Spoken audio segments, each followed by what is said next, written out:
प्रहलाद जी को बहुत सताए थे। फिर भगवान प्रकट हुए तो भगवान ने उनका वध किया।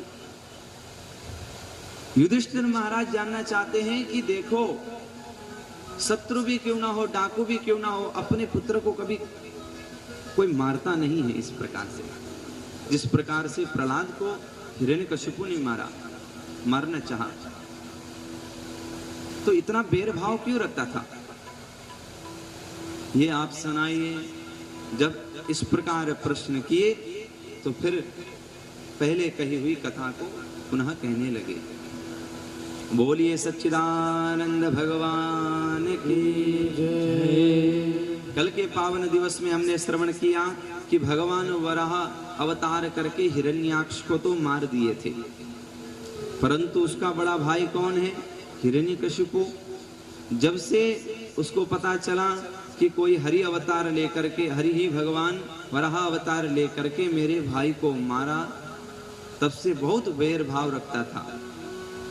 इसको कैसे ठीक किया जाए। समझता है कि मेरे शरीर में कोई शक्ति तो है नहीं, बिना तप शक्ति कैसे मिले। तो भारी तप करने के लिए वन में चला गया। देखिए, उद्देश्य कुछ भी हो, व्यक्ति को फल तो अवश्य मिलता है। वैसे भगवान को समाप्त करने के लिए तप कर रहा है, फिर भी फल इसको मिल गया। नारद जी कहते हैं कि वन में जाकर के इतना भारी तप किया कि ऐसा तब ब्रह्मा जी ने कभी जीवन में देखे भी नहीं थे। शरीर में दीमक लग गया, सूख करके ऐसा जान पड़ता है कि ये सूखी लकड़ी किसी ने रख दी हो, पर अंदर से ऐसा तेज निकल रहा है कि आसपास के सारे पेड़ पौधे जल करके भस्म हो गया, प्राण वायु रुक गई। तो ब्रह्मा जी को कमंडल लेकर के जाना ही पड़ा। कमंडल से जल निकाल करके 2 छिटका ऐसे मारे, फिर जैसा पहले हट्टा कट्टा था वैसे ही बन गया। ब्रह्मा जी बोले कि बेटा हम प्रसन्न हो गए, ऐसी तपस्या तो मैंने जीवन में पहली बार देखी। बोल क्या चाहिए। हिरण्यकशिपु बोलता है कि महाराज जी अजर अमर बना दो, कभी मरू ना। अच्छा,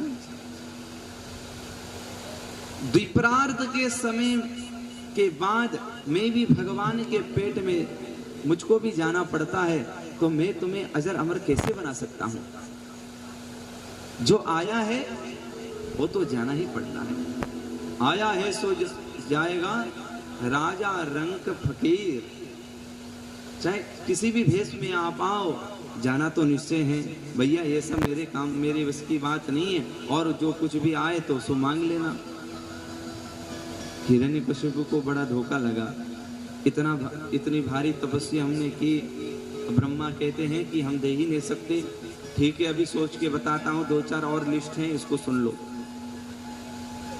नांतर बहिर्दिवानक्तम मन्यस्मादपि चायुधे, ना भूमो नाम्बरे मृत्यो, न नरे न मृगैरपि।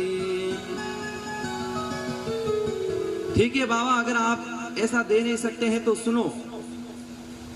नांतर बहिर दिवानक्तम, ना मैं अंदर मरू, ना मैं बाहर मरू, ना मैं ऊपर मरू, ना मैं नीचे मरू, ना दिन में मरू, ना रात में मरू। आपके बनाए हुए किसी भी पदार्थ से मैं ना मरू। बोले ऐसा कैसे हो सकता है। इसका मतलब यही ना कहना चाह रहे हो कि अजर अमर चाहिए, ऊपर ना मरू, नीचे ना मरू, कभी ना मरू, और आपके द्वारा बनाए हुए समय में भी ना मरू। अब समय को कौन रोक सकता है। ब्रह्मा जी बड़े सोच में पड़ गए हैं कि ऐसा दे कि ना दे, और ना दें तो भैया इसने इतनी भारी तपस्या की है, और दें तो दुविधा है। पर सोच विचार के बोल देते हैं, ताते में दुर्लभा पुंसाम यन। आपने जिस प्रकार से तप की हैं वो सर्वथा प्रशंसनीय ही हैं, इसलिए तथास्तु कह देता हूं। तथास्तु कह करके वहां से चल दिए। अब महाराज जी तथास्तु की ही प्रतीक्षा में बैठा हुआ था, जो मिला वैसे ही अभिमान में भूल करके ऐसे चौड़ी छाती करके चल दिया। अब मुझे कौन मारेगा, ना ऊपर मरूं ना नीचे मरूं, ना दिन में मरूं ना रात में मरूं, अरे कौन मार सकता है मुझको? अब मारने वाला कोई नहीं रहेगा। सबसे पहले जाकर के देवताओं के यहाँ इंद्र गद्दी को छीन लिया, तीनों त्रिभुवन को कब्जा में ले लिया, विश्वकर्मा महाराज के द्वारा बनाया हुआ सुंदर भवन में अपना साम्राज्य खड़ा कर दिया, वहां रहने लगा। और यहां तक लिखा है कि सारे देव देवता वहां जाकर के झाड़ू पोछा करने लग गए। अब कर ही क्या सकते थे, इतने शक्तिशाली हैं वो, उसको कोई मार ही नहीं सकता। छुपे छुपे भगवान को याद करते, प्रभु जल्दी आ जाओ, आप ही कष्ट निवारण कर सकते हो, और तो कोई है ही नहीं। इसी प्रकार प्रार्थना करते रहे। भगवान ने इसे एक दिन कह दिया, यदा यदा ही धर्मस्य ग्लानिर्भवति भारत। अरे भाई क्यों चिंता करते हो, मैं समय समय पर ऐसे पापियों को नष्ट करने के लिए आता हूं, धैर्य रखो, बिल्कुल आऊंगा। फिर बाद में कालांतर में उसके बहुत सारे संतान हुए, परंतु सबसे जो छोटा संतान है उसी का नाम प्रहलाद हुआ। बोले प्रहलाद महाराज की जय। वैसे तो कुल अच्छा नहीं है, परंतु कर्म अच्छे हैं इनके। बड़े बड़े कवि कहा करते हैं कि देखो आपके ऊंचे कुल तो हैं, परंतु आपने कर्म वैसा नहीं किया तो कोई मान्य नहीं रहेगा फिर। और कर्मवश निकृष्ट योनि भी आपको मिल गई हो, और उस योनि में रह करके आपने अच्छे कर्म किए हैं तो आपको बहुत अच्छा फल मिल जाएगा, बहुत सम्मान मिल जाएगा। ऊंचे कुल के जन्मिया जे करनी ऊंची न हो, सुवर्ण कलश सुरा भरा साधु निंदासो।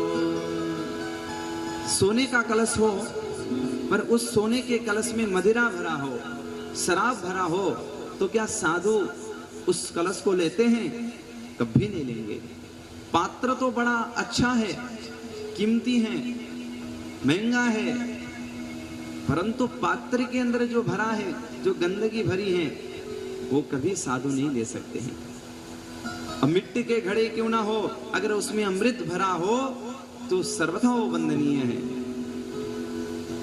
उसी प्रकार वैसे प्रहलाद महाराज जिस कुल में आए हैं वो कुल तो उतने वंदनीय नहीं है, परंतु उनका कर्म इतना सुंदर था कि सर्वथा वो वंदनीय हो गए, अपने कुल को तार दिए। सारे भाई तो अपने पिता के ही स्वरूप में गए, पर प्रहलाद जी बिल्कुल अलग थे। जैसे कीचड़ में कमल अलग से खिल जाता है, उसी प्रकार वैसे तो कमल कीचड़ से ही उत्पन्न है, फिर भी देखो कमल के ऊपर कीचड़ लगा होता है क्या?